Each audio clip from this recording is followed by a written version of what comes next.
Hello, my name is Jack Kellems. You may know me from the band Shock Therapy, but I will also be your host of the Nice N Sleazy Podcast. This is our first episode, and I'd like to welcome Spencer Bartsch to the podcast. Welcome, Spencer. Thank you. And so you previously sang for the band Shattered Faith, amongst some other bands. That's correct. So I wanted to just get into how Shattered Faith was formed, kind of the early days.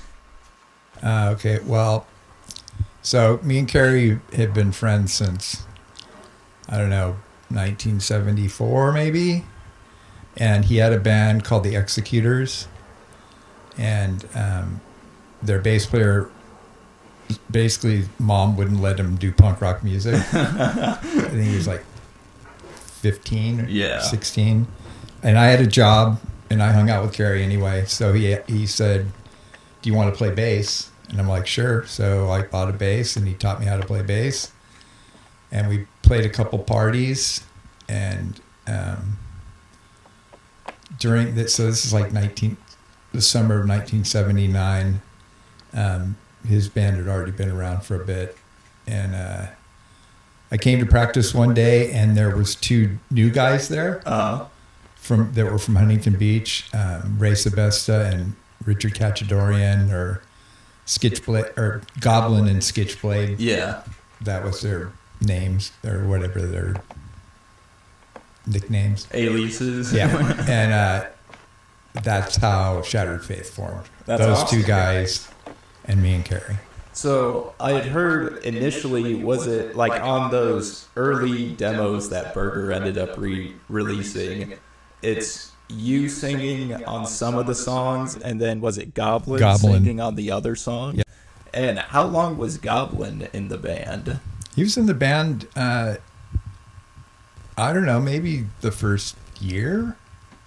And then what was he playing? He was playing guitar? Well, he played bass when I sang. Okay. And I played bass when he sang. Okay, cool. And I don't know how it came about, but that's when, it came about because I sucked at playing bass probably too, but I ended up singing, and then one of our friends, Paul, played bass because he could play bass actually. And that's how it got to that lineup that we did the Posh Boy recordings. Oh, that's cool. So Bob Tittle wasn't on that record? No, when he wasn't. He end up joining the band? I think him and Denny joined the band in 81. Oh, right on. So after the Posh Boy stuff had already been put out? Yes. That's cool. So, yeah, speaking of your early recordings, so you guys were featured on a few different comps. There was The Future Looks Bright Ahead, Who Cares, and then you guys were on I think it's the second volume of the Rodney on the Rock. And how did those initial, getting on those comps sort of come about? Okay, so Rodney heard about us from us. My ex-wife, she's my ex-wife now, but she was my girlfriend at the time. When we finished recording our first songs at this studio in Stanton called Phantom Studios, and we got the mix on a cassette, and we drove to Pasadena, basically where K-Rock was. Yeah. On a Saturday night, and my ex-wife, or EC, I'll just say EC, my girlfriend at the time, she walked up and knocked on the back door of the studio. It was like upstairs.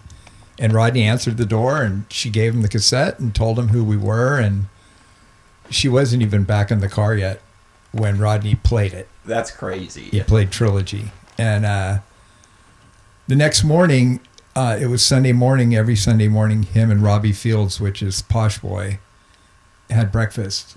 And Posh would always ask him about new bands. Yeah. And he told him about us. And a few weeks later, Robbie went to one of our shows. And, that's how we got on the Future Looks Bright compilation was the that and the single were the releases that he did. That's awesome. And that's how we got on the Posh Boy stuff. Right So on. the Future Looks Bright Ahead cassette is half Posh Boy, half SST. Yeah. And that was our debut or whatever. Yeah. But previous to that, we had recorded for a friend of ours. At the time, I was going to Orange Coast College, and we had an advertising class. The guy's name's Ron Jaycox that did the Who Cares. Oh, right on. So that was the first vinyl that we were ever out on, and that Yeah. came out, I think, a little bit before the Future Looks Bright Ahead cassette. Right on. Yeah. Yeah, that's a good one. I think it's crazy, like, having listened to those growing up and everything. It's awesome knowing the backstory behind them. So then after that, you guys did a live album in 82 and then volume 2 in 85. And at what point was like skating in the picture? The whole time for me. Oh, right on. Yeah. And so you skated for Powerflex? I did. That's awesome. And what was it? You said there was a zine that you had also. Yeah, in 1987, I worked at Madrid Skateboards, and a man named Larry Stevenson, which back in the 60s, he started a skateboard company called Makaha, Uh-huh. which was the first, like, pretty much production skateboard ever made. Whoa. And so he wanted to make a magazine because I don't know if you know, like, the way the skateboard industry works is there's Northern California, Yeah. and that's Thrasher Magazine, Yeah. and that's Santa Cruz Independent, Yeah. Thunder. That's owned by a guy named Fausto. Okay. He owns all that. That's why you see a lot of Santa Cruz stuff in it. Yeah. And down south, there's a guy named Larry Bama, Uh-huh. and he owned Tracker Trucks, and a few other companies, but mainly that, and then Transworld. Oh, right on. So these two guys are the power behind it. Yeah. And because they have a magazine, it's easy to push their product. Yeah. So Larry had a new product that he was making, a Triforged truck, Oh, skateboard right on. truck. And so he's like, rather than, have to wrestle with these other magazines, I'll just make my own. Yeah. And we started a magazine called Power Edge. That's awesome. And it got pretty big. Like, we were doing, it started out every 2 months, and then it went to every month, and the peak of it, I think we had 400,000. We printed 400,000 copies a month. Wow. That's crazy. And it was worldwide. That's so cool. But then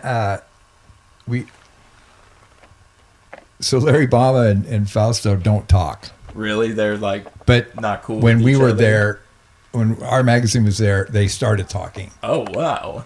And basically, they put us out of business. Really? They had to collaborate Yeah. it had to come together. They had the common enemy. Pretty much. That's That kind of is how crazy. it breaks down. That is really crazy. That, like, you guys, that's definitely saying something, competing with Thrasher and, these huge, Yeah, well, I mean, huge names. probably only known by skateboarders, if any more at all, but it was enough to make them bummed. Yeah, that is crazy. Yeah.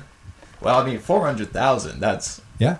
that's There's nothing to sneeze about. Exactly. That's pretty crazy.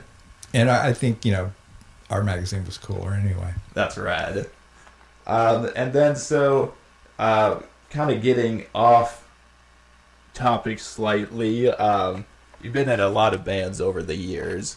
I've been in just a few, not Yeah. a lot. But how was being in the first incarnation of the Pushers? It was cool. It was fun. And Yeah. this was prior to Ricky joining. Yes. Well, so the Pushers was pretty much Rob Malucky's band, Yeah. Robo, and he wanted Ricky to sing for the band, but Ricky had another band. Yeah. And we, like, I went to a show, which I never went out for years. Yeah. Went to a show, ran into him. We talked, and another friend of ours, Mike Delacruz. Yeah. He was a guitar player in that band before it had a name or anything. Oh, no way. And he asked me if I wanted to try out to sing. Yeah. And I said, sure. And so I went to a practice, and they played some music, and I wrote lyrics, and those actually stuck. That's crazy.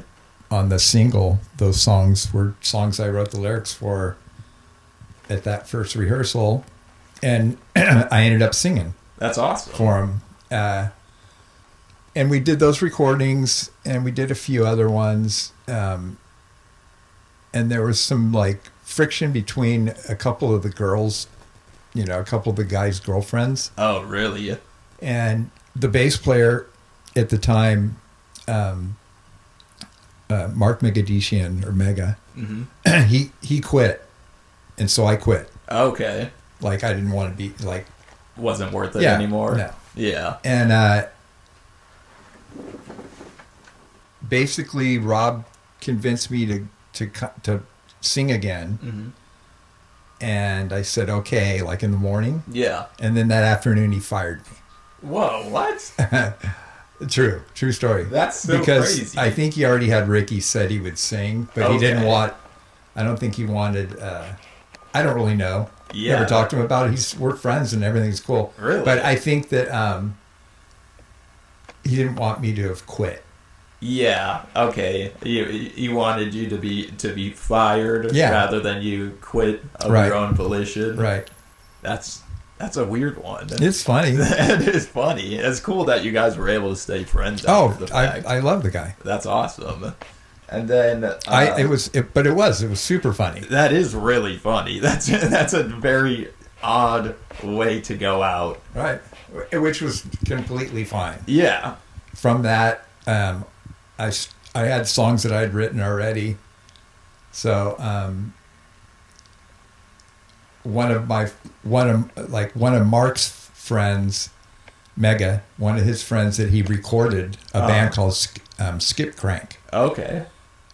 And Skip Crank is actually an insurance salesman. Really? That's the guy's name. That's where the name came from. That's crazy. That's a wild name. Right? So anyway, Mark got them to play the music for me. Uh-huh. And I sang. And that's how Four Bolt Maine became a band. Oh, right on. Yeah. That's awesome. And then we just shortened it to the Maine. Yeah. And then you also had another project, Firecracker 500, correct? Yeah, which was basically Shattered Faith without Carrie. Okay. And when did that start? Because I know you guys released something on Hostage. Yeah, I think the 2000s. Really? Yeah. Okay. So this was a little bit later on. Oh yeah. Right on. That's awesome. And then speaking of the early 2000s, so you guys had kind of you guys played that UCI show in 1991 that had the LA Times write-up. Right. And then after that, that was like Shattered Faith's kind of farewell show. Yeah. And then you guys moved on to was it Sticky Toys? Yeah. Stinky Toys? And then that became Godhead. Yep. And then, how long did that last? I don't know, a couple of years. I really couldn't tell you. Yeah. We made a cassette, and basically it was the lineup of Shattered Faith. Yeah. Without Carrie. Okay, that's cool. And because Carrie had... He had a band called Lifestyle. Yeah, that's right. He started Lifestyle. Right on. Yeah. Is it true they were kind of like glam metal, sort of? They were like Johnny Thunders. Right on. They were actually super good. That's awesome. They were all good musicians, and I liked them a lot. That's awesome. That's really cool. And then going into the early 2000s, so you guys kind of, Shattered Faith was MIA for about like 10 years or so, and then reformed in the early 2000s for that Partisans West Coast tour. Yeah, you probably know better than I do. I mean, I remember doing it. Yeah. And I don't remember how it came about. But I probably went for I went from, I don't know, 88 until the Pushers. Right on. Without playing. Oh, wow. So definitely a good little chunk of time. Yeah. How was it kind of coming back to it? Was it like riding a bike? Yeah. Just kind of, you knew the territory already. Right. And then, yeah, so a few years later, you guys got picked up by Hostage. Right. And he re-released the Firecracker 500 stuff also, right? He's the only person that released it. Right Not on. re-released. It was the only release. Yeah. That's cool. Yeah, Rick and Paul are great. And they're fans of Shattered Faith. Yeah. And that's how we got on their label. That's and awesome. That's how the Firecracker record came out. And he also released it's like a Hostage Vault release of the main. Oh, right on. So there's actually the main vinyl. That's awesome. And that they put that out, and they're the ones that convinced us to do Volume 3. That's super rad. Yeah, I've got that right above your head. Yep. And then after that, you guys put out, or maybe a little bit before, you guys put out a couple of singles with Hostage. Yep, we put out 2 singles with them, and then we were on one of their, maybe it ended up being, because I think they released, so we were on 2 of their comps. Okay. As well. That's rad. Yeah. That's funny. My old band, The Sanities, almost ended up signing to Hostage, but it went kaput before that ever happened. Yeah. It was a great band. And I love you guys. You said, because we used to cover The Verdict. Right. And you came and sang with my old band at Archie's Ice Cream. Yeah. Probably like maybe 10 years ago. Yeah, and Corey Strutz's daughter had their band at the Eye. Yeah, the Side Eyes. Side Eyes, yeah. It's, That was cool. Yeah, super rad. Yeah, I haven't heard much from them in a while. Hey. We got the podcast mascot making an appearance, Pringle the cat. We'll see. Are you gonna be nice? You gonna just chillax? She's a little bit feisty sometimes, but cat. Exactly, in typical cat form. Yeah. Oh, she's interested by something else already. So long as she has a tendency to chew on the cables. So long as she doesn't do that, we'll be okay. One thing that I've always wondered about that, funny enough, I saw a post on Reddit of people like kind of debating is the meaning behind some of the lyrics for Shattered Face songs.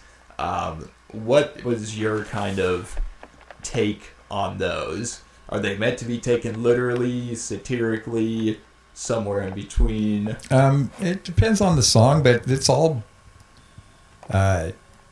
opinion based and what was going on in the world at the time. Yeah, that's cool. Yeah, it's interesting. Like Reagan country's not pro-Reagan or anti-Reagan. Yeah, it's just factual. Yeah, it's just what happened in the time. In my mind. Yeah, right is right is factual. Yeah, those are like it's based on actual facts. Yeah, or, I shouldn't say facts because I don't believe in God, but it's based on a fictional book. Yeah, and a fictional character, as far as I'm concerned. Yeah. And, right is right, same thing. Final Conflict, same thing. Yeah. They're all based on just an idea and words that rhyme. Yeah. Yeah, that makes sense. And is it true that when you guys were doing the first like early demos that you guys had a song called The Omen? Yeah. Yes. And like the cassette player like broke or something like that mid-recording? No, it recorded it. It recorded it, but it recorded it really slow. Really? The song before it is normal, and the song after it's normal, but that song is all... That's crazy. Yeah, it was funny. That is funny. And that's why I wrote Final Conflict. Really? Yeah. Okay, cool.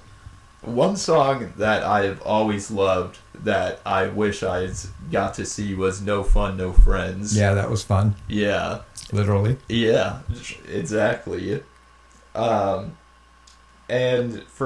while I was scouring the internet for this first episode, a sort of consistent thing I saw in previous interviews was a desire to do a European tour. Right. Now that you guys have done a European tour, how was that? It was fun. Yeah, I mean, it was fun. I lost my voice, and as a singer, if you can't sing, you can't do what you're, it's not like breaking a string. Exactly. So I did only maybe half of the shows. Uh-huh. And then I came home. Right on.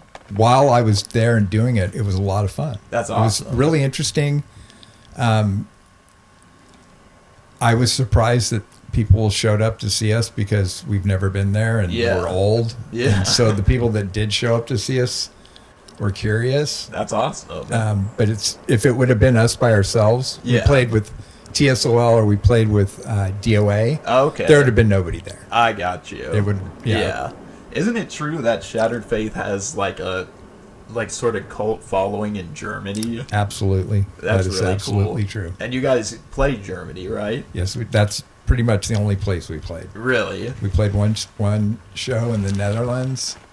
The rest of the shows were in Germany, and then one show in England. And I didn't do the England show. I didn't do the last 2 Germany shows. Right on. That's crazy. And I had heard, did you miss like a flight or something at one point in Germany? Well, I didn't miss a flight. I had to, basically, I had them drop me out in Berlin. I had them drop me off at the airport. Okay. I had to buy a plane ticket to fly from Berlin to Dusseldorf. Uh-huh. And then, because that's where our flight home. Okay. So we had a flight there, and the flight there was from LAX to, I forget where, and then from there to Dusseldorf. That's crazy. That had to be a long trip. It was long. But on the way home, it was just Dusseldorf to LAX. Okay. So I had to get from Berlin to Dusseldorf. Okay. Straight shot after that. And then it was the same. Then I used the same flight that I had. Right. I just had to change the dates. Yeah. That's perfect. Yeah. Right on. Yeah, let's see what else. Yeah, so you guys put out a single back in 2022. And is that going to be, to your knowledge, be the last recording from Shattered Faith? Probably with me singing, yeah. Yeah. Right on. Yeah, I tried to sing I work at night, or I guess swing shift. So I'm in a warehouse by myself. Yeah. And I was trying to sing, and my voice is really, I damaged it. Really? Yeah. Like I tried to sing. Years? Yeah. No, from Europe. Oh, really? Yeah. Because I normally don't sing multiple shows in a row. Yeah, that makes sense. Usually and I'm not trained, and I don't have, I don't know how to use my instrument at all. Yeah. The only reason I would be considered a professional is because I got paid to play. Yeah. Right. But yeah, I would in order for me to play again, I would need to take vocal lessons and like practice, have like, learn how to do it right. Yeah. Otherwise, Yeah. And I can't see me doing that. Fair. And when I came home from Berlin, we played at Wild at Heart, and I was there, and that was the first show that Carrie sang. Okay. And I probably wouldn't have left if it was awful. Yeah. But it sounded great to me. That's awesome. And everyone in the band sang backups. Yeah. Which, when I sing, they never do. Really? Which was kind of it was a little bit upsetting. Like, I needed help the whole time. Oh, yeah. And I wasn't getting it. Yeah. Maybe I was. I don't, how I see it. But when it was Carrie singing, it just sounded, to me, honestly, it sounded better. Really? Yeah. And I think the band sounds better without me. So I hope that they continue to play. Carrie's got a bunch of great songs. Oh, yeah. Good stuff. Let's see. Was there anything else to cover? Tell me about your band. Well, so as you very well know, I played in a band called the Sanities.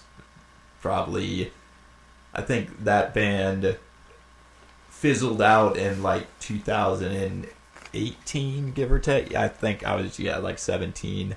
But it started off as like a punk rock band, and then me, the bass player and the drummer from that band ended up forming the band that I'm with today, Shock Therapy.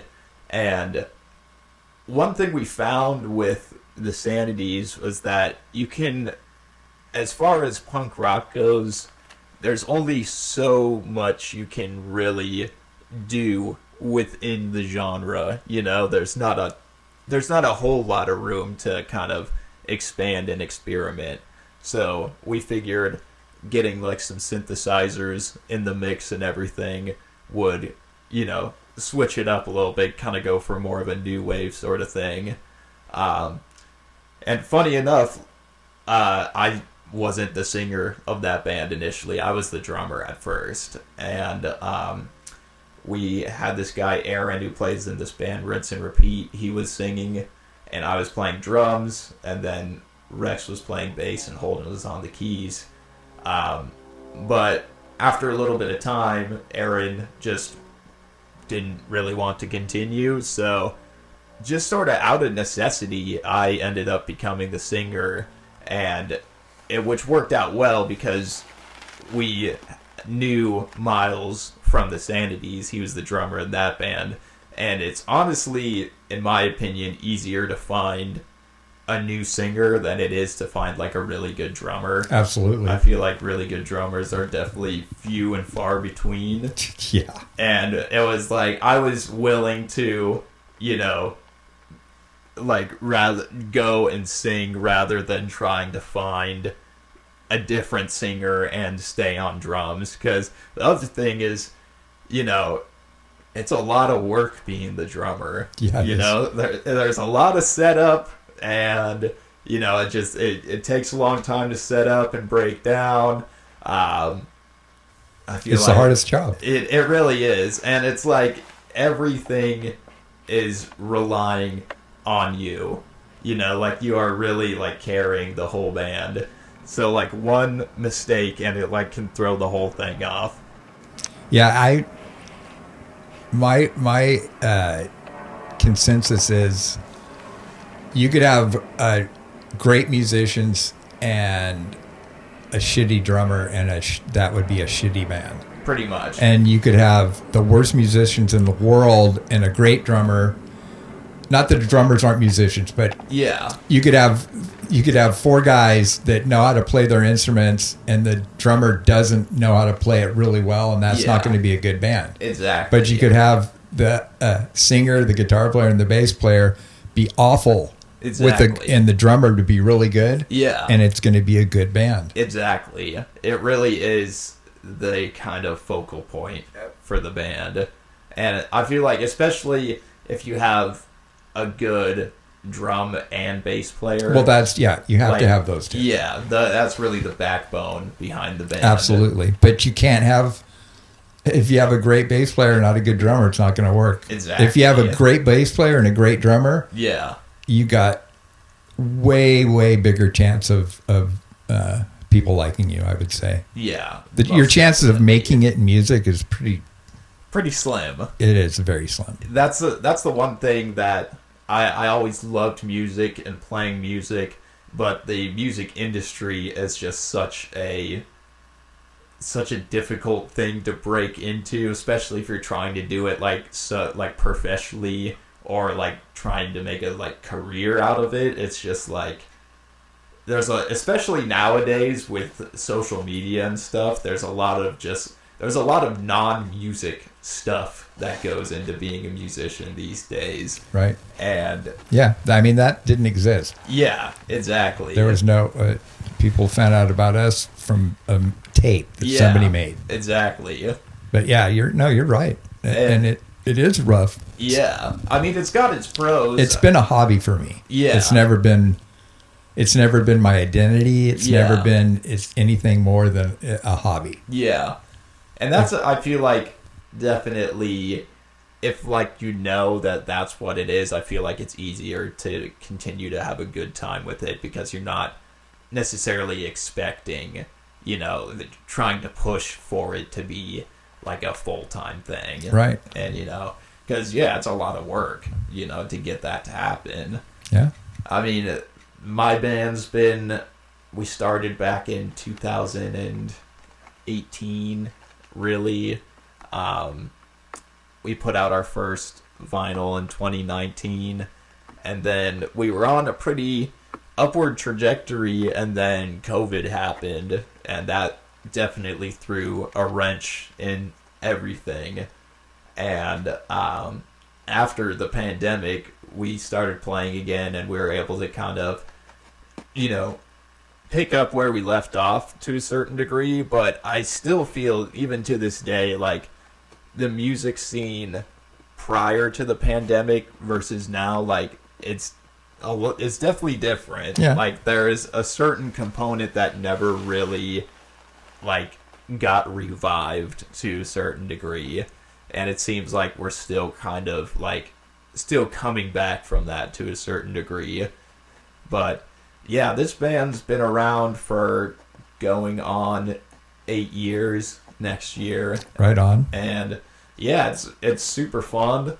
Like I was saying earlier, like there's a little bit more room to play around with like the sort of new wave and like synthesizers and that sort of thing. And yeah, it's really cool. I would love if it were to be able to become a career, like that would be super rad, just like getting paid to do what I love. But,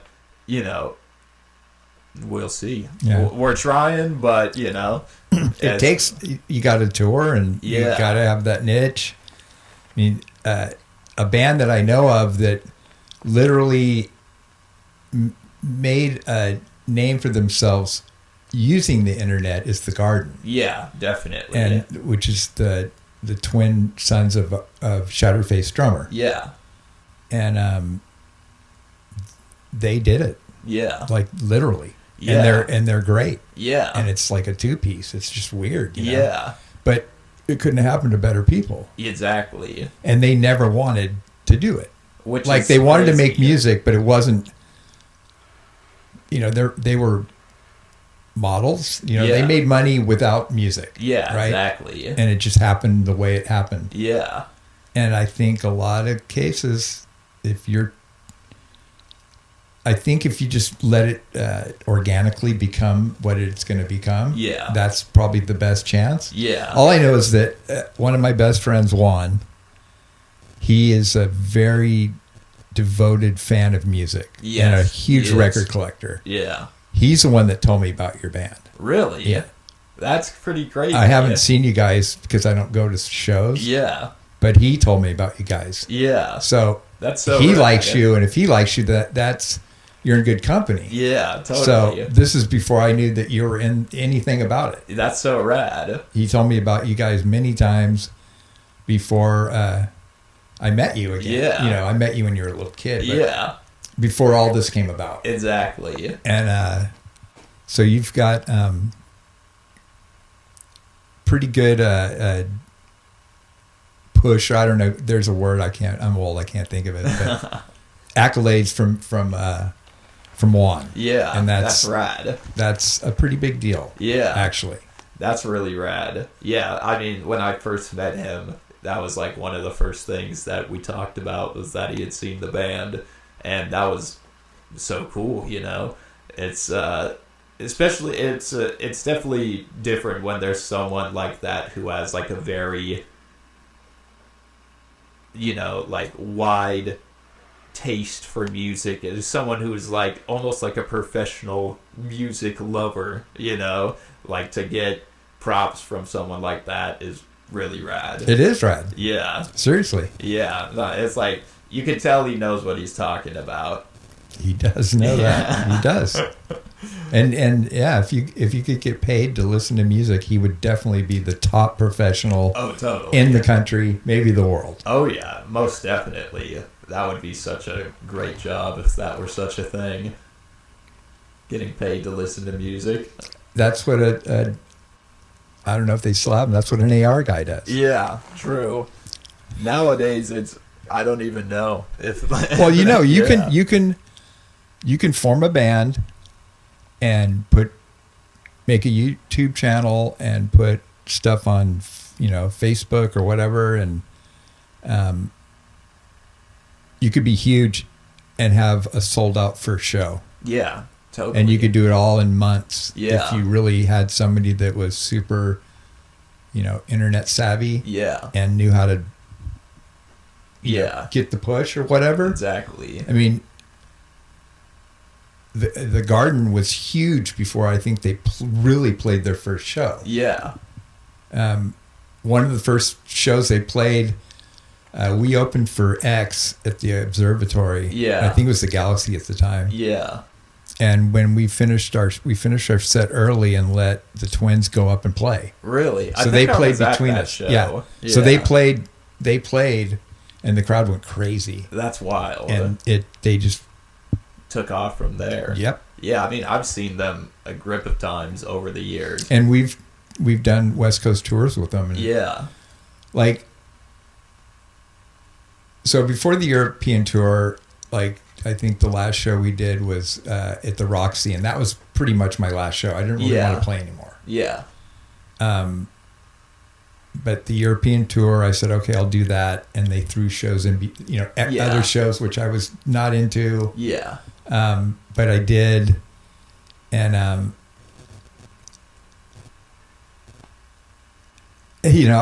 old, and I just lost my trend of thought, but, I don't know. I think about it. When I started playing music, the oldest people were like 30. Yeah.